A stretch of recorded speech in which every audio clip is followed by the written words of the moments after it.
സ്ത്രീകളെ സംബന്ധിച്ച് ജനിച്ച് വളർന്ന് നമ്മളെ വീടിൻ്റെ അകത്തുനിന്നേ തൊട്ട് നമ്മൾ ഈ ഹറാസ്മെൻറ്റ് കേൾക്കുന്നുണ്ട്. ഏറ്റവും ഡാർക്കസ്റ്റ് മൊമെൻറ്റിലും ഒരു വെളിച്ചം കണ്ടേക്കാം എന്നുള്ളൊരു പ്രതീക്ഷയാണല്ലോ മനുഷ്യരുടെ ഒരു ജീവിതം.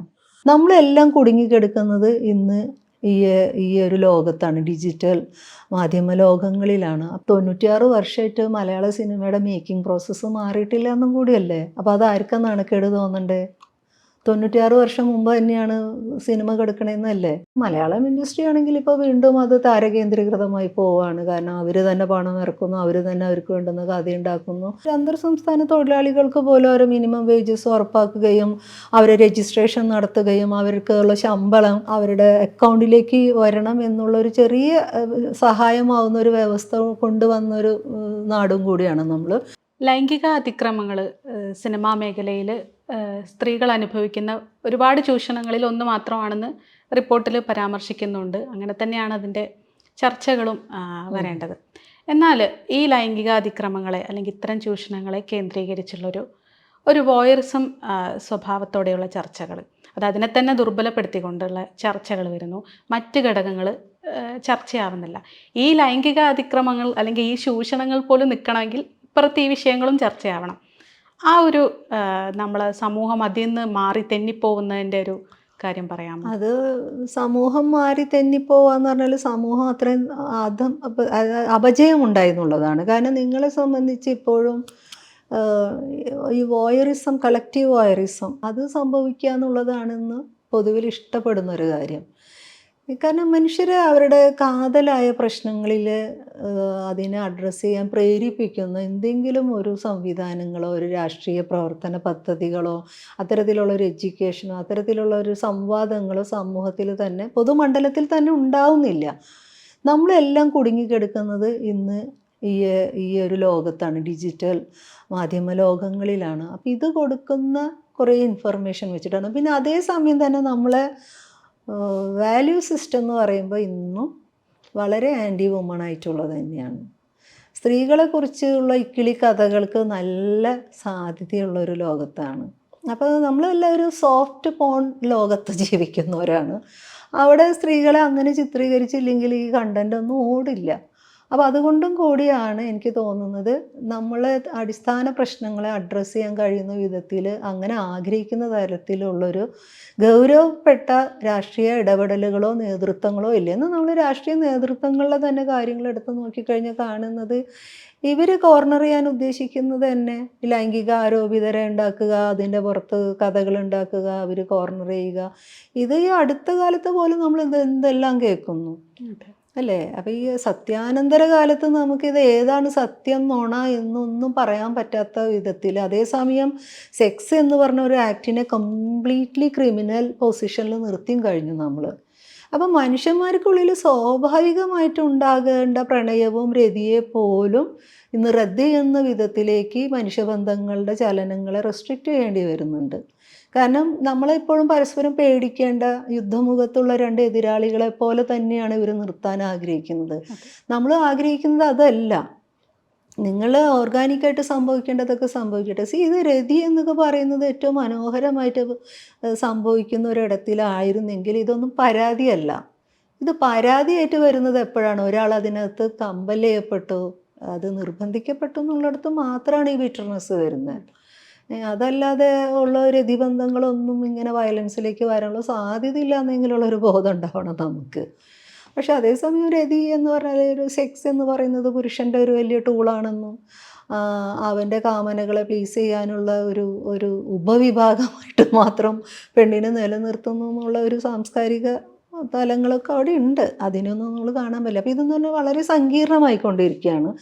അടിസ്ഥാന പ്രശ്നങ്ങളിൽ നിന്ന് തന്നെ വഴുതി പോകാതെ അത് കാത്തു പോകേണ്ട ഒരു ജാഗ്രത നമ്മളുണ്ടാവണം. പക്ഷേ സ്ത്രീ ആയതുകൊണ്ട് മാത്രം നമുക്ക് ഒരു തൊഴിലെടുക്കാൻ വേണ്ടി പോകുമ്പോൾ ഇത്തരത്തിലുള്ള ഹറാസ്മെൻറ്റ് അത് ഇവർ പിന്നെ ഈ സെക്ഷൽ ഹറാസ്മെൻ്റ് എന്നുള്ളൊരു വാക്ക് കേട്ടാൽ ഉടനെ എല്ലാവരും വിചാരിക്കുന്നത് അവിടെ പെനിട്രൽ സെക്സ് നടന്നു കഴിഞ്ഞു എന്ന്. അല്ല, നമ്മളെ സംബന്ധിച്ച് സ്ത്രീകളെ സംബന്ധിച്ച് ജനിച്ച് വളർന്ന് നമ്മളെ വീടിൻ്റെ അകത്തുനിന്നേ തൊട്ട് നമ്മൾ ഈ ഹറാസ്മെൻറ്റ് കേൾക്കുന്നുണ്ട്.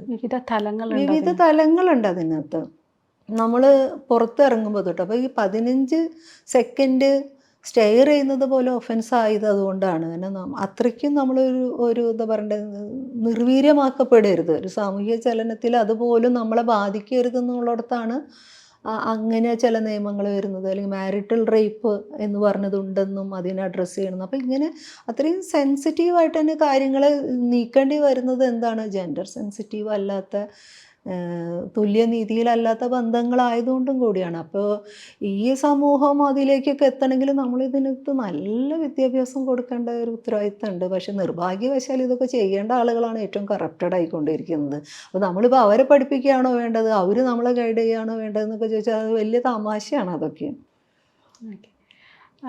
ഇപ്പോൾ 4.5 വർഷം ഈ റിപ്പോർട്ട് സർക്കാരിൻ്റെ കയ്യിലുണ്ടായിരുന്നു, എന്നിട്ട് അപ്പോഴും നടപടിയെടുത്തില്ല, അല്ലെങ്കിൽ ഇപ്പോൾ അത് പുറത്തു വന്നിട്ടും അതിന്മേൽ ഊന്നിക്കൊണ്ടുള്ള ഒരു നടപടിയും സർക്കാരിൻ്റെ ഭാഗത്തു നിന്ന് ഇല്ല എന്നുള്ള ആരോപണങ്ങൾ ഉയരുന്നുണ്ട്.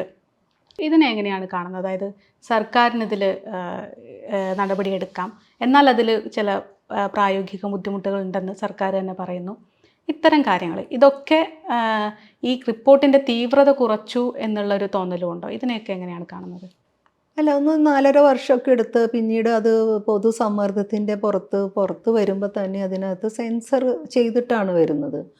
അപ്പോൾ അത് പറയുന്ന ചില ന്യായങ്ങൾ എന്ന് പറഞ്ഞാൽ, ഒന്ന് ഇതിൻ്റെ വിക്ടിംസിൻ്റെ പേര്, വിവരങ്ങൾ പുറത്ത് അവർ സ്വകാര്യതയെ ബാധിക്കരുത്. തീർച്ചയായിട്ടും അത് സംരക്ഷിക്കാനുള്ള ഉത്തരവാദിത്തം ഗവൺമെൻറ്റിനുണ്ട്. അതേസമയം ഈ ആരോപിതരായിട്ടുള്ള മനുഷ്യന്മാരെ സംരക്ഷിക്കാനുള്ള ഉത്തരവാദിത്തമൊന്നും ഗവൺമെൻറ്റിനുണ്ടെന്ന് തോന്നുന്നില്ല. കാരണം നമ്മൾ സാധാരണ അത്തരത്തിലുള്ള ലൈംഗിക അതിക്രമങ്ങളിൽ വരുന്നവരുടെ അപ്പുറത്ത് പ്രതിഭാഗത്ത് നിൽക്കുന്നവരാരും പേര് മുഖവും വെളിപ്പെടുത്താതിരുന്നിട്ടില്ല. മറിച്ച് വിക്ടിം പൊസിഷനിൽ നിൽക്കുന്ന ആളുകളുടെ സ്വകാര്യതയാണ് നമ്മൾ കൂടുതൽ മാനിച്ചിട്ടുള്ളത്. അപ്പോൾ ഈ കാര്യത്തിൽ മാത്രം അത് എന്താണ് അത്രയും വ്യത്യസ്തമാവുന്നത് എന്നുള്ളത് നമ്മൾ ആലോചിക്കും. സ്വാഭാവികമായിട്ടും മനുഷ്യർക്ക് ഒരു ആലോചന വരും. പിന്നെ എന്ന് പറഞ്ഞാൽ ഇത് ട്രയലിലേക്ക് എത്തുക. ഇപ്പോൾ തുറന്നു പറഞ്ഞു അവർ FIR ഇട്ട് പോവാന്ന് പറഞ്ഞാൽ, ഇങ്ങനത്തെ ഒരു കാര്യങ്ങളെന്ന് പറഞ്ഞാൽ ഇത് തെളിയിക്കപ്പെടണമല്ലോ. കോടതിയുടെ മുന്നിൽ ആകെ വേണ്ടുന്നത് അവർക്ക് തെളിവാണ്. ഇത് തെളിയിക്കാൻ ബുദ്ധിമുട്ട് തന്നെയുള്ള ഒരു കാര്യമാണ്. 10 വർഷമോ 12 അല്ലെങ്കിൽ 5 വർഷം മുമ്പ് നടന്നൊരു കാര്യത്തിന് നമ്മൾ എന്ത് തെളിവാണ് കൊണ്ടു കൊടുക്കാൻ പോകുന്നത്? ഇവരത് വെർബലിയോ അല്ലെങ്കിൽ ഗസ്റ്ററോ വൈസോ ഒക്കെ അനുഭവിച്ച ചില സംഗതിയാണ്. അപ്പോൾ ഇവിടെ നമുക്ക് നമ്മുടെ സമൂഹം എന്ന് പറഞ്ഞാൽ ഇതൊക്കെ വലിയ കാര്യമാണോ? കാരണം ഒരു ബ്രൂട്ടൽ റേപ്പും മർഡറും നടന്നാൽ മാത്രമാണ് ഇവിടെ ഒരു സഹതാപം ഉണ്ടാവുന്നുള്ളൂ. അതല്ലാത്തതെല്ലാം നോർമലൈസ് ചെയ്യപ്പെട്ട ഒരു സ്ഥലത്താണ് അത് മാത്രമാണ് ഹറാസ്മെന്റ്. ഹറാസ്മെന്റ് എന്ന് പറയുമ്പോൾ അവരെ സംബന്ധിച്ച് ഇതെല്ലാം ഒരാളുടെ അഭിമാനം വ്രണപ്പെടുന്ന വിധത്തിൽ, അവരുടെ എക്സിസ്റ്റൻസിന് അവർക്ക് സ്വയം ത്രെട്ട് ഉണ്ടാവുന്ന വിധത്തിൽ, ത്രെട്ട് ഇൻ ദ സെൻസ് ജീവൻ പോകുന്നു എന്നുള്ളതല്ല, നമ്മളെ സംബന്ധിച്ച് നമുക്ക് സ്വാസ്ഥ്യം പോകുന്നു എന്നുള്ളതൊക്കെ ഒരു ത്രെട്ടാണെന്ന് പോലെ നമ്മൾ മനസ്സിലാക്കുന്നില്ല. അതെന്താണെന്ന് വെച്ചാൽ സ്ത്രീ അങ്ങനെയാണ് മോൾഡ് ചെയ്ത് കൊണ്ടുവരുന്നത്. നിങ്ങൾ ക്ഷമിക്കാനും സഹിക്കാനും പൊറുക്കാനും ഉള്ളവരാണ് എന്ന് തന്നെയാണ് ഈ സമൂഹം പറഞ്ഞിരിക്കുന്നത്. ഈ അമ്മയാക്കുക, ദേവിയാക്കുക, ദിവ്യത്വങ്ങൾ, ഇങ്ങനെ നമ്മളെങ്ങനെ ഗ്ലോറിഫൈ ചെയ്ത് സഹനത്തിൻ്റെയും ത്യാഗത്തിൻ്റെയും ഒക്കെ മാലാഖ കുഞ്ഞുങ്ങളാക്കി നിലനിർത്തുന്നതിൻ്റെ ഒരു ആവശ്യം തന്നെ ഇത്തരം പ്രശ്നങ്ങളുണ്ടാകുമ്പോഴും നമ്മളത് കണ്ണും പൂട്ടി അത് സഹിച്ചോളും എന്നുള്ളതാണ്. പെണ്ണുങ്ങൾക്കൊക്കെ ബുദ്ധിയും ബോധം വെച്ചു. മാത്രമല്ല ഹ്യൂമൻ റൈറ്റ്സിനെ കുറിച്ചുള്ള ഒരുപാട് കാര്യങ്ങൾ മാറി. പൊളിറ്റിക്കൽ കറക്റ്റ്നെസ്സിൻ്റെ ടൂളുകൾ നമ്മൾ അപ്പ് ചെയ്യാൻ തുടങ്ങിയ സമൂഹത്തിലത് പെട്ടെന്ന് അതുവരെ പേടിച്ചും വരണ്ട് നിന്ന മനുഷ്യരല്ല. ചെറിയ ചില അടിയൊഴുക്കുകൾ ഉണ്ടാവുകയും പെട്ടെന്ന് ഉപരിതലത്തിൽ അതിൻ്റെ പ്രകമ്പനങ്ങൾ ഉണ്ടാകുമ്പോഴേക്കും നമുക്കിത് താങ്ങാൻ പറ്റുന്നില്ല. അതാണ് സമൂഹത്തിൻ്റെ പ്രശ്നം. പക്ഷെ ഇതൊക്കെ നിർബന്ധമായി ഉണ്ടാവേണ്ട കാര്യങ്ങളാണ്. കാരണം ഇതൊന്നും ഒരേ പാറ്റേണിൽ പോലെ ഒരേ അനീതിയും ഒരേ അഴിമതിയും ഒരേ പാറ്റേണിൽ അങ്ങനെ പോകാമെന്ന് ആഗ്രഹിക്കുന്നുണ്ടെങ്കിൽ അത് സാമൂഹ്യ ചലനത്തെക്കുറിച്ച് ഒരു ബോധമില്ലാത്തവരെ അതൊക്കെ പറയുള്ളൂ. അപ്പം നമ്മളെ സംബന്ധിച്ച് ഇതൊക്കെ നമുക്ക് മറികടക്കാൻ പറ്റാത്ത, ഒഴിവാക്കാനാവാത്ത ചില സെറ്റ് ബാക്ക്സ് തന്നെയാണ്. അപ്പോൾ അതൊക്കെ മനുഷ്യർ എങ്ങനെ അഡ്രസ്സ് ചെയ്യുന്നു എന്നുള്ളത് നമുക്ക് നോക്കാനേ പറ്റുള്ളൂ. കാരണം ഇതിനകത്ത് നമുക്ക് ഈ ജഡ്ജ്മെൻ്റലായിട്ട് ഇതിനെ നമുക്ക് സമീപിക്കാൻ പറ്റില്ല. ഒരു ഗവൺമെൻറ് ഇങ്ങനെ ചെയ്യണം അങ്ങനെ ചെയ്യണം നമുക്ക് പറയാനേ പറ്റും. പക്ഷെ അതേസമയം തന്നെ നമ്മൾ റേപ്പ് കേസസ് എടുത്താലും റേപ്പ് മർഡേഴ്സ് എടുത്താലും അഭയം മുതൽ ഇന്ന് വരെ വാളയാർ വരെ എത്തി നിൽക്കുന്ന, അല്ലെങ്കിൽ ഈ അടുത്ത കാലത്തൊക്കെയുള്ള ഏത് തരത്തിലുള്ള ബ്രൂട്ടൽ മർഡേഴ്സും നോക്കിക്കഴിഞ്ഞാൽ പ്രതിഭാഗത്ത് അധികാരവും സമ്പത്തൊക്കെ ഉള്ളവരാണെങ്കിൽ അവർ നിഷ്പ്രയാസം അതിൽ നിന്ന് രക്ഷപ്പെട്ടു പോകുന്നുണ്ട്. അവർ സ്ഥാനമാനങ്ങൾക്കൊന്നും ഒരു ചലനം ഉണ്ടാവുന്നില്ല. അവർ പിന്നെയും രാഷ്ട്രീയത്തിലാണെങ്കിലും അവരുടെ മേഖലകളിലാണെങ്കിലും അവരൊക്കെ നിർബാധം മേയുന്നുണ്ട്. അപ്പം ഇതാണ് നമുക്കുള്ളൊരു എക്സാമ്പിള്. തുലോം അത്ര തന്നെ വീക്കർ സെക്ഷനിൽ വരുന്ന പ്രതിയാണെങ്കിൽ മാത്രമാണ് 6 മാസം കൊണ്ട് എല്ലാം ക്ലോസ് ചെയ്തു. അതെ. അന്വേഷണം തീർന്നു, ശിക്ഷ കിട്ടി, ജയിലിലായി. അപ്പം നമ്മളെ സംബന്ധിച്ച് വ്യക്തിപരമായിട്ട് ഞാൻ ഈ എല്ലാത്തിനും ശിക്ഷയ്ക്ക് അല്ല കുറ്റം ശിക്ഷ എന്നുള്ള ഒരു പരിപാടിയൊന്നും നമ്മൾ ആഗ്രഹിക്കുന്ന ഒരാളല്ല. അല്ലെങ്കിൽ വധശിക്ഷ പോലുള്ള ക്യാപിറ്റൽ അതുകൊണ്ട് മാത്രം പണിഷ്മെന്റ് തീരുന്നതല്ല ഈ പ്രശ്നം. തീരുന്നതല്ല. അപ്പം എന്ന് വെച്ചാൽ ഇത് എവിടെയാണ് മാറേണ്ടതെന്നുള്ളതാണ്. അപ്പോൾ ഒന്ന് ഈ ആണത്ത അധികാരങ്ങളെ നമ്മൾ റെക്ടിഫൈ ചെയ്യുകയും ഈ അധികാരത്തിലേക്ക് രാഷ്ട്രീയത്തിലേക്കും റെപ്രസെൻറ്റേഷൻ എന്നുള്ള രീതിയിലേക്ക് വരുമ്പോൾ അത് കൃത്യമായിട്ടും സ്ത്രീകളെ ഉൾപ്പെടുത്തുന്ന നയരൂപീകരണ തലങ്ങൾ വരെ സ്ത്രീകളെ ഉൾപ്പെടുത്തുന്ന കാര്യങ്ങൾ മാറണം. അപ്പം ഈ സംവിധാനങ്ങളിൽ ഒരാഴ്ച പണി നടക്കുന്നില്ല. അവിടെയെല്ലാം പിന്നെയും ഇരിക്കുന്നത് ഇത്രയും പിന്തിരിപ്പൻ താല്പര്യങ്ങളും സ്വജനപക്ഷപാതിത്വം ഉണ്ടെന്ന് വിചാരിക്കുന്ന വിധത്തിലുള്ള ആളുകളും ഒക്കെ തന്നെയാണ്. അതിന് ശരിക്കും ക്വാളിഫൈഡ് ആയിട്ടുള്ള ആളുകളാണ് അവിടേക്ക് ഇരിക്കുന്നത്. അപ്പോൾ ഇതെല്ലാം നമ്മൾ ആശങ്കപ്പെടുത്തും. അപ്പോൾ നമ്മളെ സംബന്ധിച്ച് നമ്മൾ തുടങ്ങി വെച്ചിരിക്കുന്ന ഒരു സമരം എന്ന് പറയുന്നത് ഞാൻ പറഞ്ഞല്ലോ, ഒരു സിസ്റ്റത്തിനകത്ത് നമുക്ക് പ്രാതിനിധ്യ സ്വഭാവങ്ങളൊക്കെ ഉണ്ടാവാം, അത് അങ്ങനെ ഒരു ഡെക്കോറം ഫില്ല് ചെയ്യാൻ വേണ്ടിയിട്ട്. പക്ഷെ യഥാർത്ഥത്തിൽ ഈ അധികാരത്തിലും നയരൂപീകരണത്തിലും നമുക്ക് പങ്കാളിത്തം ഇല്ലാത്തൊരു സാഹചര്യത്തിൽ ഏത് ഭരണകൂടമാണെങ്കിലും ഏത് പാർട്ടി ഭരിച്ചാലും സ്ത്രീ എന്നുള്ള രീതിയിൽ നമ്മൾ പ്രതിപക്ഷത്ത് തന്നെയാണ് ഇരിക്കുന്നത്. അപ്പോൾ അതുകൊണ്ട് തന്നെ നമ്മളൊരു പ്രതിപക്ഷത്തിരുന്ന് ചെയ്യേണ്ട പണികളാണ് നമ്മൾ എടുക്കേണ്ടത്. അത് നമുക്ക് ഒരേ സമയം പാട്രിയാർക്കൽ മൂല്യവ്യവസ്ഥയോടും നമുക്ക്, അതും ഇന്ത്യനെ സംബന്ധിച്ച് ഈ പാട്രിയാർക്കൽ മൂല്യവ്യവസ്ഥ എന്ന് പറഞ്ഞാൽ ബ്രാഹ്മണിക്കൽ കൂടിയാണ്, ജാതീയമായിട്ടും കൂടി നിലനിൽക്കുന്നതാണ്. അതിൻ്റെ ഒപ്രഷൻ അതുകൊണ്ട് തന്നെ കൂടുതലുമാണ്. അപ്പോൾ ഇങ്ങനത്തെ ഒരു സ്ട്രക്ചറിനോട് നിരന്തരം ഫൈറ്റ് ചെയ്യുകയും എക്സോസ്റ്റഡ് ആവുകയും പിന്നെയും അവിടെ നിന്ന് തുടങ്ങുകയും പിന്നെയും നമ്മൾ ഫൈറ്റ് ചെയ്യുകയും ചെയ്യുന്ന ഒരു പ്രോസസ്സ് വളരെ കഠിനമായൊരു പ്രോസസ്സാണ്. അപ്പോൾ അതിലൊക്കെ കുറച്ച് സ്ത്രീകൾ ഉറച്ചു നിന്ന് ഇൻഡസ്ട്രിയുടെ അകത്ത് ഇങ്ങനെ ഓരോ ഏരിയയിലും ഒരു അഴിച്ചുപണി നടക്കും. ഇപ്പോൾ ഇവിടെ ഇത് ചിന്തിക്കുമ്പോൾ ഞാൻ ശ്രദ്ധിച്ചൊരു കാര്യം എന്ന് പറഞ്ഞാൽ സാമൂഹ്യ മാധ്യമങ്ങളിൽ വരുന്നത് അവർ ഇനി നമ്മൾ ഇന്ന ഏരിയയിൽ നോക്കൂ, സാഹിത്യത്തിൽ നോക്കൂ, രാഷ്ട്രീയത്തിൽ നോക്കൂ. സത്യത്തിൽ രാഷ്ട്രീയക്കാർക്കിടയിൽ പോലെ IC വേണ്ടതാണ്. അപ്പോൾ ഈ പവർ സ്ട്രക്ചറിനെ മുഴുവൻ ചോദ്യം ചെയ്യുന്ന പല കാര്യങ്ങളും ഇനി സംഭവിക്കുമെന്നാണ് എനിക്കൊരു പ്രതീക്ഷ. അതാണ് നമ്മുടെ ഏറ്റവും വലിയ പ്രതീക്ഷ. അത് സംഭവിക്കണം എന്നുള്ളതാണ് നമ്മുടെ ആഗ്രഹം. ഇക്കഴിഞ്ഞ ദിവസങ്ങളിലുണ്ടായ സംഭവ വികാസങ്ങൾ, അതിൽ തന്നെ നമുക്ക് ഒരുപാട് കാര്യങ്ങൾ അതിൽ നിന്ന് നമ്മൾ പരിശോധിച്ചെടുക്കേണ്ടതുണ്ട്. ഇപ്പോൾ AMMയുടെ പ്രസിഡന്റ് സ്ഥാനത്ത് നിന്നും എക്സിക്യൂട്ടീവ് മെമ്പേഴ്സും പ്രസിഡൻറ്റും എല്ലാവരും രാജിവെക്കുന്ന ഒരു കാര്യം, അതായത് അതിൻ്റെ ധാർമ്മിക ഉത്തരവാദിത്വം ഏറ്റെടുത്തുകൊണ്ട് രാജിവെക്കുന്നു എന്നാണ് പ്രസിഡന്റ് മോഹൻലാലിൻ്റെ ഭാഗത്തു നിന്നുണ്ടായിട്ടുള്ളൊരു പ്രതികരണം. അപ്പോൾ യഥാർത്ഥത്തിൽ ഇതിലൊക്കെ മറുപടി പറയാൻ ഉത്തരവാദിത്വം ഉണ്ടായിരുന്ന ഒരു സിനിമയായിട്ട് ബന്ധപ്പെട്ടൊരു പ്രധാനപ്പെട്ട സംഘടനയുടെ നേതൃത്വം കാണിക്കേണ്ടിയിരുന്ന ഒരു ധാർമ്മിക ഉത്തരവാദിത്വം അതാണ് എന്നൊരു അഭിപ്രായമുണ്ടോ? എങ്ങനെയാണ് അതിനെ കാണുന്നത്? സത്യത്തിൽ അവരുടെ ഇൻറ്റേർണൽ പ്രോസസ്സ് എന്ന് പറഞ്ഞാൽ ഇന്ന് എത്തി നിൽക്കുന്ന ഒരു ഇൻറ്റേർണൽ പ്രോസസ്സ്, അതിനകത്തെ കോൺഫ്ലിക്ട്സ് ഒക്കെ ഒരു നല്ല കാര്യമായിട്ടാണ് ഞാൻ കാണുന്നത്. കാരണം അത് രൂപപ്പെട്ടിട്ട് ഇന്ന് വരെയുള്ള അതിൻ്റെ ഒരു പ്രവൃത്തി പരിചയം എന്ന് പറയുന്നത് ഒരു എറാൻ മൂളി സ്വഭാവത്തിലാണെന്ന് വേണം ഞാൻ മനസ്സിലാക്കാൻ. കാരണം അതിനകത്ത് എപ്പോഴെങ്കിലുമൊക്കെ ഒരു കൊല്ലത്തിലൊരിക്കൽ അവർ ജനറൽ ബോഡി കൂടുന്നു. അതിനകത്ത് തന്നെ പലർക്കും വോയിസ് ഇല്ല. 506 മെമ്പേഴ്സ് ഉണ്ടെങ്കിൽ തന്നെയും ഈ ആരാണ് ഈ തീരുമാനങ്ങൾ എടുക്കണമെന്നുള്ളതാണ്. ഇതിനകത്ത് എത്ര പേർക്ക് അതിനകത്ത് ഈ 500 ചില്ലാനും വരുന്ന ഈ മെമ്പേഴ്സിന് എത്ര പേർക്ക് അവരുടെ ഒപ്പീനിയൻ റേസ് ചെയ്യാനും പ്ലേസ് ചെയ്യാനും അവരെ ശ്രദ്ധയിൽപ്പെടുത്താനും പറ്റിയിട്ടുണ്ടെന്നുള്ളത് സംശയമാണ്. കാരണം ഇപ്പോഴാണ് അതിനകത്ത് കൃത്യമായ കോൺഫ്ലിക്റ്റ് ഉണ്ടാവുകയും കൃത്യമായ നിലപാടുകളോട് കൂടിയിട്ട് അത്രയൊന്നും പവർ പൊസിഷനിലില്ലാത്ത അല്ലെങ്കിൽ സിനിമയിലൊന്നും അത്രയും സജീവമല്ലാത്ത പല മനുഷ്യർ, ആണും പെണ്ണും അടങ്ങുന്ന മനുഷ്യർ പൊതുസമൂഹത്തിനോട് സംസാരിക്കുന്നത് നമ്മൾ കാണുന്നത്. അപ്പോൾ എനിക്ക് തോന്നുന്നത് ഇപ്പോഴാണ് അവർ ഒരു ഡെമോക്രാറ്റൈസേഷൻ എന്ന് പറഞ്ഞത് അവരുടെ ഉള്ളിലേക്ക് സംഭവിക്കുന്നത്. അതൊരു നല്ല കാര്യമാണ്. അതേസമയം തന്നെ അമ്മ എന്ന് പറഞ്ഞ ഒരു സംഘടനയ്ക്ക് അങ്ങനെ ചില പൊസിഷൻ എടുക്കാൻ പറ്റുന്നതിന് ഒരു റീസൺ എന്ന് പറയുന്നത് അവരുടെ തന്നെ സജീവ മെമ്പേഴ്സായിട്ടുള്ളവർ ഗവൺമെൻറ്റിൽ തന്നെ പിടിപാടുള്ളവരാണ്.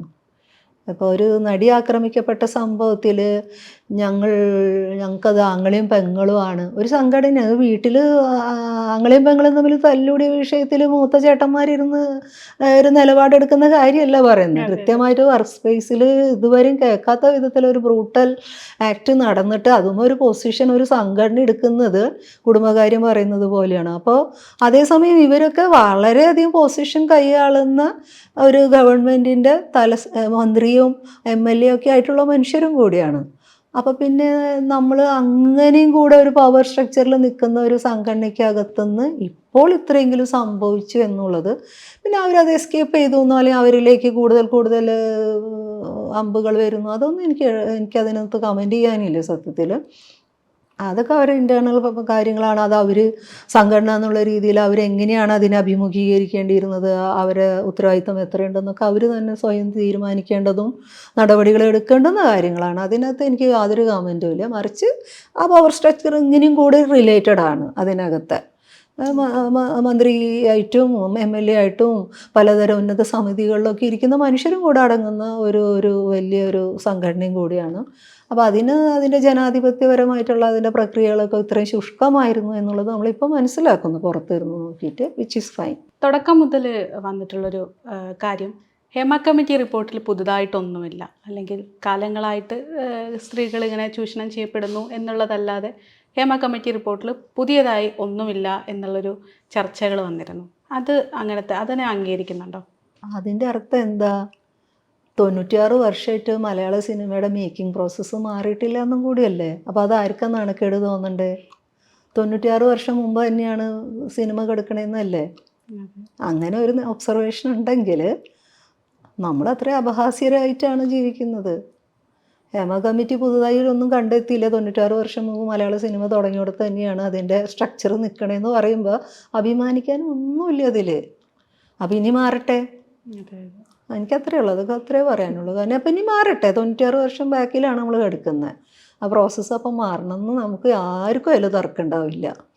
അപ്പോൾ അത് പുതിയ കണ്ടുപിടുത്തങ്ങളൊന്നും ഇല്ലെങ്കിൽ അപ്പോൾ ഇത് മാറിയിട്ടില്ല എന്നുള്ളത് തന്നെ അത് തന്നെയാണ്. അപ്പം ഹേമ കമ്മിറ്റിയുടെ ഒരു നിരീക്ഷണം അങ്ങനെയാണെങ്കിൽ, അതിനകത്ത് മറ്റു സമിതി അംഗങ്ങളുടെ നിരീക്ഷണം അങ്ങനെയാണെങ്കിൽ അതത്ര നല്ല കാര്യമല്ലല്ലോ, മാറന്നെ വേണം. അപ്പോൾ ഹേമ കമ്മിറ്റി എന്ന് പറയുന്നത് അതിനുള്ള ഒരു വാലിഡ് ഒരു പോയിൻ്റായിട്ട് വരികയും ഇനി അതിനൊരു ആധികാരികതയുണ്ട്. അവിടെ ഇവിടെ ഇരുന്ന് പെൺകുട്ടികൾ തോന്നിയ ദിവസം പറയുകയാണെന്ന് ഇനി പറയാൻ പറ്റുമോ? അതെ.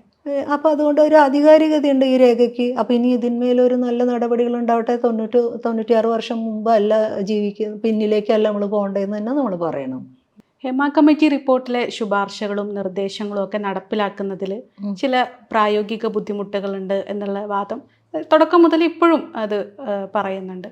അതായത് ഇപ്പോൾ ICC രൂപീകരണം, അതിൻ്റെ ജൂറിസ്ഡിക്ഷൻ ഒക്കെ, ഇതിലെന്താണ് പറയാനുള്ളത്? അതൊരു മുട്ടുന്യായം മാത്രമാണ്. അതായത് ഇത് പരിഹരിക്കാൻ ഉദ്ദേശിച്ചിട്ടില്ല എന്നുള്ളതാണ്. എന്തുകൊണ്ടാണ് ഇത്? ശരിക്കും പറഞ്ഞാൽ ഇതൊരു ലേബർ ലോ ഇതിലേക്ക് അപ്ലൈ ചെയ്യാൻ പറ്റും. കാരണം ഒരു അന്തർ സംസ്ഥാന തൊഴിലാളികൾക്ക് പോലും ഒരു മിനിമം വേജസ് ഉറപ്പാക്കുകയും അവരെ രജിസ്ട്രേഷൻ നടത്തുകയും അവർക്കുള്ള ശമ്പളം അവരുടെ അക്കൗണ്ടിലേക്ക് വരണം എന്നുള്ളൊരു ചെറിയ സഹായമാവുന്ന ഒരു വ്യവസ്ഥ കൊണ്ടുവന്നൊരു നാടും കൂടിയാണ് നമ്മൾ. അത് അത്രത്തോളം തന്നെ പാലിക്കപ്പെടുന്നുണ്ടോ, ആ രീതിയിലൊക്കെ തന്നെ ആണ് അതിൻ്റെ പ്രാക്ടീസ് എന്നുള്ളതൊക്കെ വേറെ വിഷയം. പക്ഷേ തത്വത്തിൽ അങ്ങനെ ചില നടപടിക്രമങ്ങൾ ഉണ്ടാക്കിയെടുക്കാൻ പറ്റിയ അന്തർ സംസ്ഥാന തൊഴിലാളികൾക്ക് പോലും ഒരു ഐഡിയ ഉണ്ടാക്കി കൊടുത്ത അങ്ങനത്തെ ഒരു നാടും കൂടിയല്ലേ നമ്മൾ. അപ്പോൾ ഇവിടെ തന്നെ ജീവിച്ച് ഇവിടെ തന്നെയുള്ളൊരു ഇൻഡസ്ട്രിക്ക് അകത്ത് കുറച്ചും കൂടി വ്യവസ്ഥയുള്ള ഒരു തൊഴിലിടമാക്കി മാറ്റാനായിട്ട് എന്തുകൊണ്ട് പറ്റില്ല എന്ന് മാത്രം പറയരുത്. അത് നമുക്ക് സ്വീകാര്യമല്ല. എന്തൊക്കെ ചെയ്യാൻ പറ്റും എന്നുള്ള ആലോചനയാണ്. അപ്പോൾ തീർച്ചയായിട്ടും ഇപ്പം നിലവിലെ ഹേമ കമ്മിറ്റിയുടെ ഒരു തീരുമാനപ്രകാരമൊക്കെ അതിൻ്റെ ഫൈൻഡിങ്സിൻ്റെ ഭാഗമായിട്ട് ഒരു IC വന്നു. IC വന്നു എന്ന് പറയുമ്പോൾ ഈ പോഷ് ആക്ട് വന്നതിൻ്റെ ഭാഗമായിട്ട് തൊഴിൽ 10 കൂടുതൽ പേര് ജോലി എടുക്കുന്നിടത്തെല്ലാം IC വേണമെന്നുള്ളത് നാടിൻ്റെ തന്നെ ഒരു നിയമമാണ്. അല്ലാതെ സിനിമയ്ക്ക് വേണ്ടി പ്രത്യേകിച്ച് ഉണ്ടാക്കിയതല്ല. ഈ സിനിമ ഇൻഡസ്ട്രിയിൽ അത്തരത്തിലുള്ളൊരു എഡ്യൂക്കേഷൻ കൊടുക്കണം. അപ്പോൾ IC ഉണ്ടോ എന്ന് ചോദിച്ചാൽ ഉണ്ട്. അതിനൊരു മോണിറ്ററിങ് കമ്മിറ്റി ഉണ്ടോ എന്ന് വെച്ചാൽ അതുണ്ട്. പക്ഷേ ഇത് എഫക്റ്റീവായിട്ട് നടക്കുന്നുണ്ടോ എന്ന് വെച്ചാൽ അതില്ല. കാരണം സിനിമയ്ക്കകത്ത് വ്യത്യസ്തമായ ഡിപ്പാർട്ട്മെൻറ്റിനകത്ത് തന്നെ ഇതിനെക്കുറിച്ചൊരു അവബോധം ഇല്ല. അപ്പോൾ ഇത് നിർബന്ധമായിട്ട് മാൻഡേറ്ററി ആക്കണം. IC ഉണ്ടാവുക എന്നുള്ളത് മാത്രമല്ല, IC കൃത്യമായി ഫങ്ഷൻ ചെയ്യുന്നു എന്നുള്ളത് LCC പോലുള്ള സമിതികൾ മേൽനോട്ടം വഹിക്കണം. അല്ലെങ്കിൽ ഗവൺമെൻറ്റിൻ്റെ തന്നെ വേറൊരു ഹയർ ബോഡി അതിന് വേണ്ടി കോൺസ്റ്റിറ്റ്യൂട്ട് ചെയ്യണം. മനസ്സിലായോ? അപ്പോൾ സിനിമയുടെ ഇൻഡസ്ട്രിയിൽ നിന്ന് പുറത്തുള്ള ഒരു ബോഡി, ഇപ്പം ഞാൻ പറഞ്ഞ ദുബായിലൊക്കെ ഒരു സിനിമ ചെയ്യുമ്പോൾ അവിടെ എന്ന് പറഞ്ഞാൽ ആദ്യം തന്നെ നിങ്ങൾ വർക്കിംഗ് സ്ട്രക്ചർ, അതിനകത്ത് മനുഷ്യർക്ക് എല്ലാ തരത്തിലുള്ള സേഫ്റ്റി മെഷേഴ്സും എടുത്തുകൊണ്ട് അവിടെ വർക്ക് ചെയ്യാനുള്ള സാധ്യതകൾ ഒരുക്കി എന്നുള്ളത് സർട്ടിഫൈ ചെയ്യണം. അത് സർട്ടിഫൈ ചെയ്യണമെങ്കിൽ അവരുടെ തന്നെ ഗവൺമെൻറ്റിൻ്റെ തന്നെ ഒരു ബോഡിയാണ് അവിടേക്ക് വരുന്നത്, അത് ഇൻസ്പെക്റ്റ് ചെയ്യാനായിട്ട്. ഇതൊക്കെ നമുക്ക് എന്തുകൊണ്ടായിക്കൂടാ? അപ്പോൾ അങ്ങനെ ഗവൺമെൻറ്റിൻ്റെ ഭാഗത്തുനിന്ന് ഇതിനെ മോണിറ്റർ ചെയ്യാനുള്ള ഒരു ബോഡി ഉണ്ടാവുക. അതേസമയം തന്നെ ഓരോ സെറ്റിനകത്തും ഒരു IC ഉണ്ടാവുക. ഈ ICയുടെ പർപ്പസ് എന്താണെന്ന് ജോലി ചെയ്യുന്നവരെ ബോധ്യപ്പെടുത്തുക. പിന്നെ അത് മാത്രമല്ല, ഇതിനകത്ത് പ്രൊഡ്യൂസർക്ക് ഇനി അതിനകത്തൊരു റോളില്ല. ഞങ്ങൾ കാശ് കൊടുക്കുന്നുണ്ട്, അതിങ്ങനെ കൺട്രോളർമാരും എക്സിക്യൂട്ടീവ്സും ആണ് ഡീൽ ചെയ്യണത്, അങ്ങനെ പറഞ്ഞ ഒരു പ്രൊഡ്യൂസറും ഇനി ഒഴിഞ്ഞു മാറാൻ പറ്റില്ല. കാരണം അയാൾ കാശ് ഇറക്കുന്നുണ്ടെങ്കിൽ അയാളുടെ കാശ് അത് പണിയെടുക്കുന്ന മനുഷ്യർക്ക് അവരുടേതായിട്ടുള്ള, നമ്മളിപ്പോഴും പറയുന്നത് തുല്യവേതനം അല്ല, അർഹമായ വേതനം. അപ്പോൾ ഒരു കേരളം പോലെ ഒരു സ്ഥലത്ത് ജീവിക്കാൻ, കൊച്ചി പോലത്തെ ഒരു സ്ഥലത്ത് ജീവിക്കുന്ന മനുഷ്യന്മാരുടെ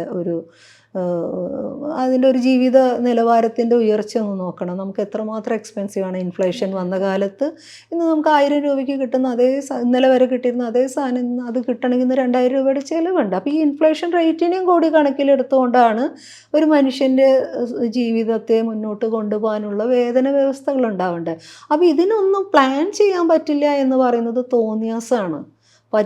പറ്റണം. എന്തുകൊണ്ട് പറ്റില്ല? പിന്നെ കോൺട്രാക്റ്റ്, അതുപോലെ ഞാൻ കേട്ടിട്ടുള്ളത് 1 ലക്ഷത്തിന് മേലുള്ളവർക്കേ കോൺട്രാക്റ്റ് ഉള്ളൂ എന്ന്. അതൊരു ഉഡായിപ്പാണ്. കാരണം എന്ന് വെച്ചാൽ എൻ്റെ അനുഭവത്തിൽ ഞാനാകെ 2 ദിവസം മാത്രം വർക്ക് ചെയ്തിട്ടുള്ളൂ. ഞാൻ ഡോൺ പലത്ര എന്ന് പറഞ്ഞ ഒരു സംവിധായകൻ്റെ സിനിമയിൽ അഭിനയിക്കുമ്പോൾ അവിടെ കൃത്യമായിട്ട് നമ്മളെ തൊഴിൽ സമയം ഏതാണ്, ലൊക്കേഷൻ ഏതാണ്, താമസിക്കുന്ന ഹോട്ടൽ ഏതാണ്, നമ്മുടെ റെമ്യൂണറേഷൻ എത്രയാണ്, അത് റെമ്യൂണറേഷൻ എത്രയാണെന്ന് അവർ നമ്മളോട് ചോദിക്കുകയാണ്. അപ്പോൾ സാധാരണഗതിയിൽ നമ്മളതുപോലെയുള്ള ആളുകൾ എങ്ങനെയാണെന്ന് വെച്ചാൽ, ചേച്ചി 4 ദിവസം ഒരു വർക്കുണ്ട് ചേച്ചി, 4 ദിവസം പണിയുണ്ട് ഇങ്ങനെ പറയും. അപ്പോൾ ഞാൻ പറയാണോ എവിടെ വെച്ചിട്ടാണ്, അപ്പോൾ ലൊക്കേഷൻ എന്നതാണെന്ന് പറയും, ഇന്ന ആളാണ് ഡയറക്ടർ, ഇന്ന ആൾ. അപ്പോൾ നമ്മൾ എന്താ നമ്മുടെ കഥാപാത്രം അത് അവർ വിളിക്കും. അപ്പോൾ ആരെങ്കിലും അസോസിയേറ്റ് വിളിക്കും, അല്ലെങ്കിൽ സ്ക്രിപ്റ്റ് റൈറ്റർ വിളിക്കും, കഥ പറയും. ഞാൻ പറഞ്ഞ 3-4 ദിവസം ഷൂട്ടുള്ളതിൽ. അതിനുശേഷം വീണ്ടും നമ്മളെ കൺട്രോളർ വിളിക്കും, നമ്മളൊരു എമൗണ്ട് പറയും, അവർ അയ്യോ അത്രയൊന്നുമില്ല ചേച്ചി എന്ന് പറയും. അപ്പം നമ്മളുടെ സ്കെയിൽ എപ്പോഴും ഒന്നാണ്. എത്ര ജീവിത നിലവാരം ഇവിടെ മാറിയാലും ഇൻഫ്ലേഷൻ റേറ്റ് വന്നാലും നമ്മളേതുപോലുള്ള ആർട്ടിസ്റ്റുകൾക്ക് ഒരിക്കലും ഒരു ഹൈക്ക് ഉണ്ടാവുന്നില്ല. അതേസമയം മറ്റിടത്ത് നിരന്തര ഹൈക്ക് ഉണ്ടാവുന്നുണ്ട്. അപ്പോൾ ഇതെല്ലാം സ്ക്വീസ് ചെയ്യുന്നത് ഇവിടെയാണ്. അപ്പോൾ ഞാൻ ആലോചിക്കുന്നത്, നമുക്ക് ബാർഗെയിനിങ് പവറുള്ള നമുക്ക് ഇതാണ് അവസ്ഥ എന്നുണ്ടെങ്കിൽ ഒരു ബാർഗെയിനിങ് പവർ ഇല്ലാത്ത മനുഷ്യർക്ക് എന്ത് കിട്ടുന്നുണ്ടാവും. അപ്പോൾ ഇതൊന്നും മാറ്റാൻ താല്പര്യമില്ലെങ്കിൽ മാറില്ല. പക്ഷേ ഇങ്ങനെയല്ല, ഒരു പ്രോഗ്രസീവ് ആയിട്ടുള്ള ഒരു പരിഷ്കൃത സമൂഹത്തെ സ്വപ്നം കാണുന്ന മനുഷ്യന്മാർക്ക് ക്രയവിക്രയ സാധ്യതകൾ ഉണ്ടാവണം. ഈ ലോക്കൽ മാർക്കറ്റും സിനിമാ തിയേറ്ററും എല്ലാം നിറയണമെങ്കിൽ സാധാരണ മനുഷ്യരുടെ ഇടയിൽ കാശ് വരണം. അവർ മൊത്തത്തിൽ തന്നെ ഈ സോഷ്യൽ ലൈഫിൽ നിന്ന് കംപ്ലീറ്റ്ലി മാറി നിൽക്കേണ്ട സാഹചര്യത്തിൽ വരുമ്പോൾ തന്നെയാണ് ഇതൊക്കെ എക്കണോമിനെ ബാധിക്കുന്നത്. അപ്പോൾ ഇങ്ങനെയുള്ള ഒരു വിഷണറീസ് അല്ലാത്ത മനുഷ്യർക്ക് മാത്രമേ ഇതിനൊക്കെ വർത്തമാനം പറയാൻ പറ്റൂ. അപ്പോൾ ഇത് ഒരു സ്ഥലത്തേക്ക് പണം അക്യുമുലേറ്റ് ചെയ്യാന്നുള്ള ഒരു സ്ട്രാറ്റജി തന്നെയാണ് ഗവേണിംഗ് സിസ്റ്റത്തിനുണ്ടെങ്കിൽ പിന്നെ നമുക്ക് അതിലൊന്നും പറയാനില്ല.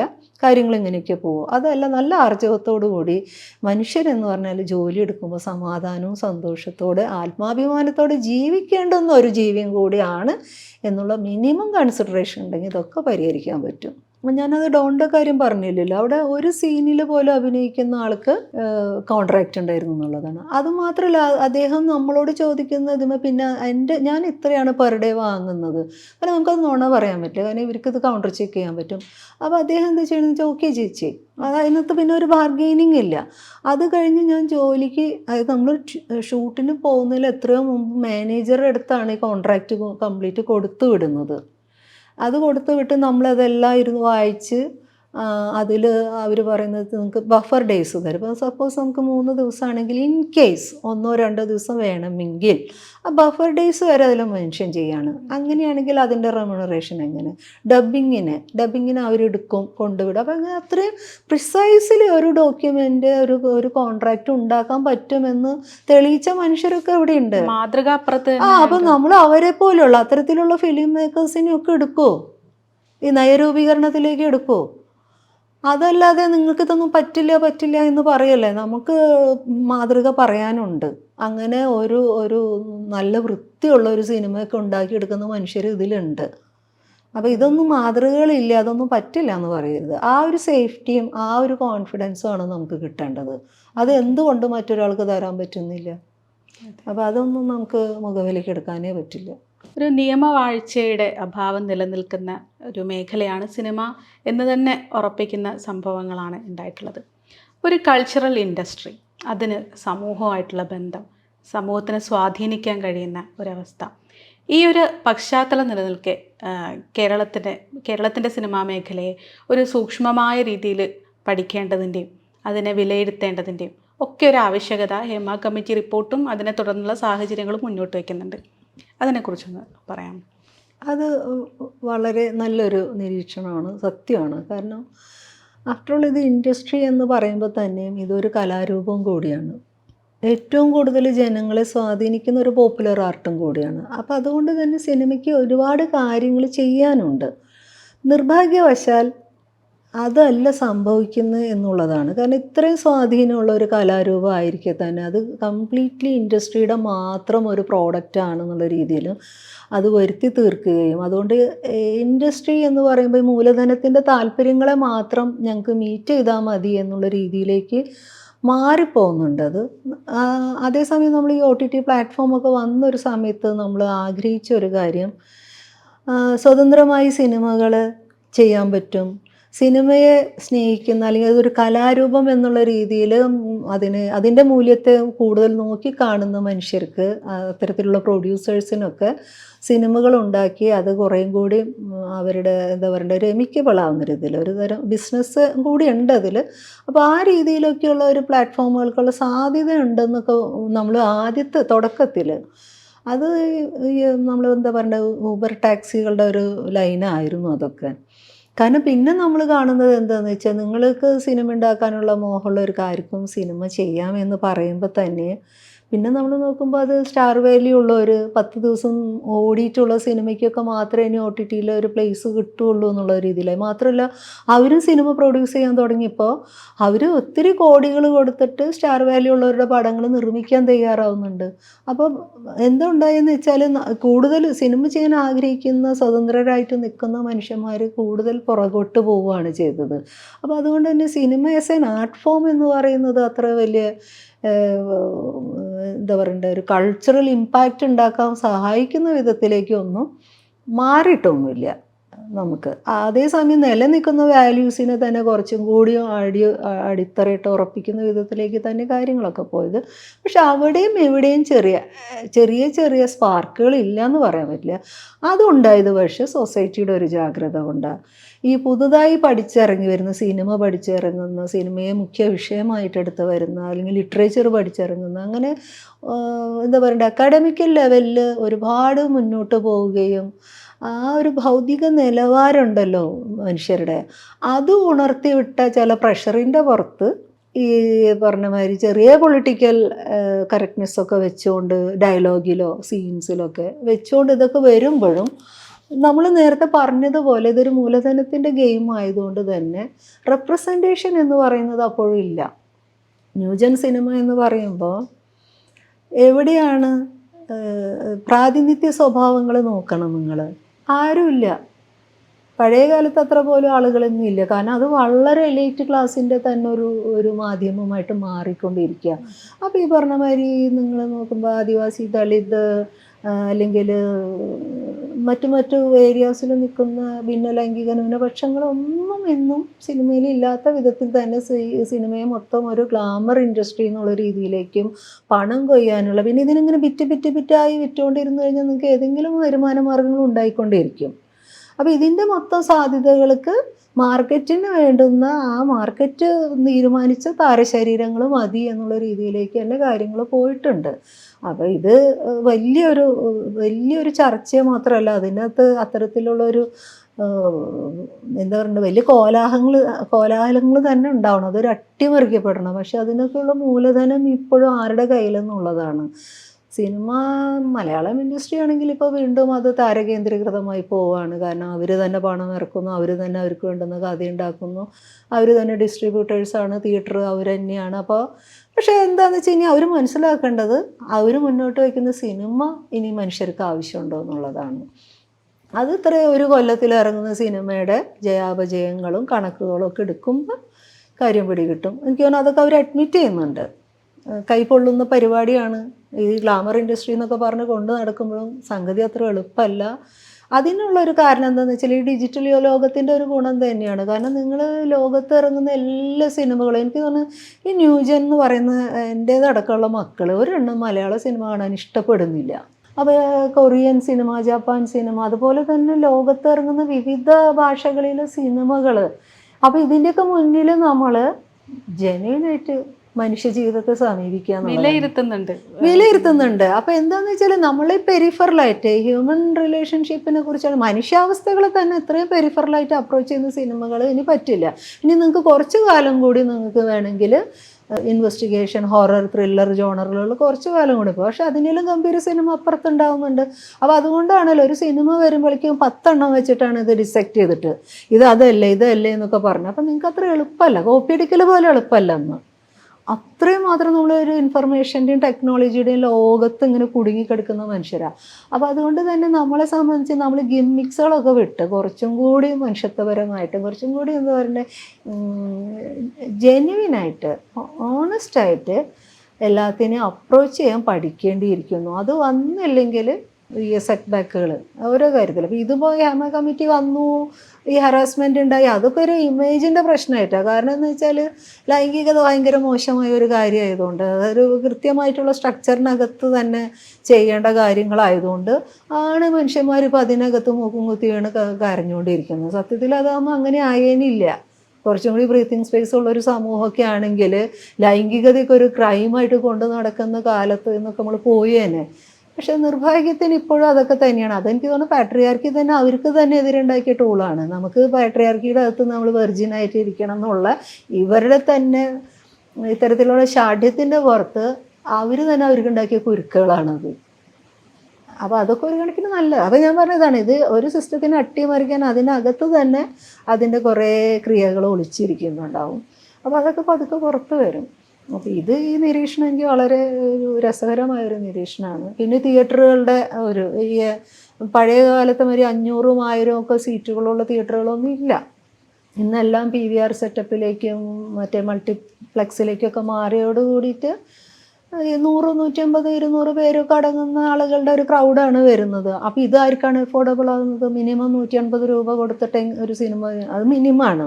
പിന്നെ അതിന് മേലേക്കാണ് അതിൻ്റെയൊക്കെ റേറ്റുകൾ. അപ്പോൾ ഇതൊക്കെ അഫോർഡബിൾ ആവുന്ന വിധത്തിലുള്ള ഒരു തൊഴിൽ ഘടനയും അല്ലെങ്കിൽ അങ്ങനത്തെ ഒരു മണി മാർക്കറ്റിൽ സ്പ്രെഡ് ചെയ്യുന്നുണ്ടോ എന്നുള്ളതാണ്. പിന്നെ നമ്മളിവിടെ അധികം വർക്ക് ചെയ്യുന്നത് ഏറ്റവും അടിസ്ഥാന ജനവിഭാഗങ്ങൾ എന്ന് പറയുമ്പോൾ വർക്ക് ചെയ്യുന്നവർ മുഴുവനും 10-33 പേര് ലക്ഷം പേരിലധികം അന്തർസംസ്ഥാന തൊഴിലാളികളാണ്. ഇവർക്കാണ് ഇപ്പോൾ ഡെയിലി വേജസിന് പണിയെടുക്കുന്നത്. അപ്പോൾ ഇവർ നമ്മൾ സിനിമകളാണോ കാണുക? അതേസമയം റിലീസ് എന്ന് പറയുന്നത് ഇന്ന് എല്ലാ ഭാഷകളിലേക്കും സിനിമകൾ ഉള്ളതുകൊണ്ട് ഓൾ ഇന്ത്യ റിലീസിലേക്ക് പോകുന്നതാണ് അധികം.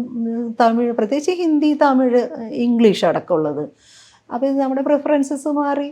അപ്പോൾ ഇതിനോട് കോമ്പറ്റ് ചെയ്യാൻ തക്ക വിധത്തിലുള്ള തീമും ടെക്നോളജിയും ഒക്കെ മലയാള സിനിമ എടുക്കണം. അന്ന് അതിനുള്ള ഒരു മൂലധന ശേഷി നമുക്കിപ്പോഴും ഇല്ല താനും. പറയുമ്പോൾ നല്ല സിനിമകളൊക്കെയാണ് നമ്മൾ കൊടുക്കുന്നത്. പക്ഷേ ഈ ഒരു വലിയൊരു മത്സരത്തിനോടൊപ്പം നിൽക്കാൻ മാത്രമുള്ള മൂലധന ശേഷി നമുക്ക് ഇല്ല താനും. അപ്പോൾ കുറേ കാര്യങ്ങൾ എനിക്ക് തോന്നുന്നു റെക്ടിഫൈ ചെയ്ത് വരും ഇതിനകത്ത്. നമുക്കിതിൻ്റെ ഒരു ഫ്യൂച്ചർ കാര്യത്തിലേക്ക് ഇപ്പോൾ സർക്കാരിന് മാത്രമല്ല, സിനിമാ പ്രവർത്തകർക്കും മാത്രമല്ല, പൊതുജനത്തിനും ഈ പ്രശ്നങ്ങൾ പരിഹരിക്കുന്നതിലും ഒക്കെ വലിയ പങ്കുണ്ട്. അപ്പോൾ ഇതൊക്കെ മനസ്സിൽ വെച്ചുകൊണ്ട് തന്നെ ഈ സർക്കാരിൻ്റെ ഇടപെടലുകളും ഒക്കെ മനസ്സിൽ വെച്ചുകൊണ്ട് തന്നെ ഒരു പ്രതീക്ഷ എത്രത്തോളം ഉണ്ട് ഇതൊക്കെ മാറും, അല്ലെങ്കിൽ ആ രീതിയിലേക്കൊരു നിലവാരത്തിലേക്ക് എത്തും എന്നുള്ളൊരു പ്രതീക്ഷ?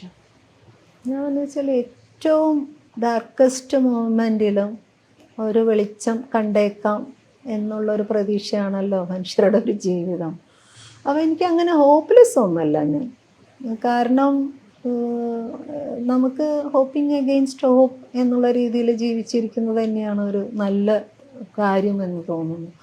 അപ്പോൾ നമ്മളുടെ പ്രതീക്ഷകളാണ് ഗവൺമെൻറ് എന്ന് പറയുമ്പോൾ, ഇടതുപക്ഷ ഗവൺമെൻറ് എന്നൊക്കെ പറയുമ്പോൾ ഈ ഇടതുപക്ഷ ബോധം എന്ന് പറയുന്നത് അതല്ലല്ലോ ഇതല്ലല്ലോ എന്ന് നമ്മളെ തെറ്റിദ്ധാരണ കൊണ്ടാണ് നമ്മൾ ഈ ഗവേണിംഗ് സിസ്റ്റത്തിനൊക്കെ ഇത്രയും നമ്മൾ ഡിപ്പെൻഡ് ചെയ്യുന്നത്. നിർഭാഗ്യത്തിന് അത് വേണ്ടി വരുന്നുണ്ട്. പക്ഷെ അതേസമയം ലോകത്ത് എവിടെയും ഭരണകൂടങ്ങളൊക്കെ ജനവിരുദ്ധരായിട്ട് തന്നെയാണ് നിൽക്കുന്നത്.